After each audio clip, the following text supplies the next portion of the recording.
मुल्क भर में ईद उल अजहा मजहबी जोश और जज्बे के साथ मनाई जा रही है। ईद की नमाज में मुल्क की सलामती और खुशहाली के लिए दुआएं की गई हैं।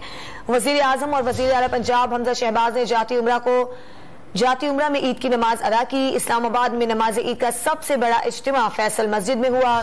लाहौर के बाग जिन्ना में नमाज ईद अदा की गई। कराची में गुरु मंदिर की सबील वाली मस्जिद में शहरियों ने ईद की नमाज पढ़ी। पिशावर में शहरियों ने 4 सद्दा रोड पर ईद की नमाज अदा की। कोयटा में ईद की नमाज का मरकज़ इज्तिमा मेट्रोपॉलिटन ग्राउंड में हुआ। ईद की नमाज के बाद कुर्बानी का सिलसिला जारी है।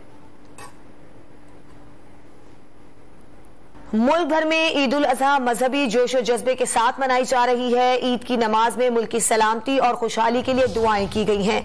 वजीर आजम और वजीर आला पंजाब हमजा शहबाज ने जाती उम्रा में ईद की नमाज अदा की। इस्लामाबाद में नमाज ईद का सबसे बड़ा इज्तिमा फैसल मस्जिद में हुआ।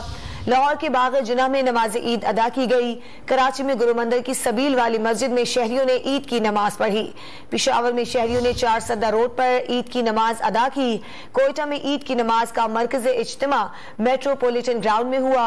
ईद की नमाज के बाद कुर्बानी का सिलसिला जारी है।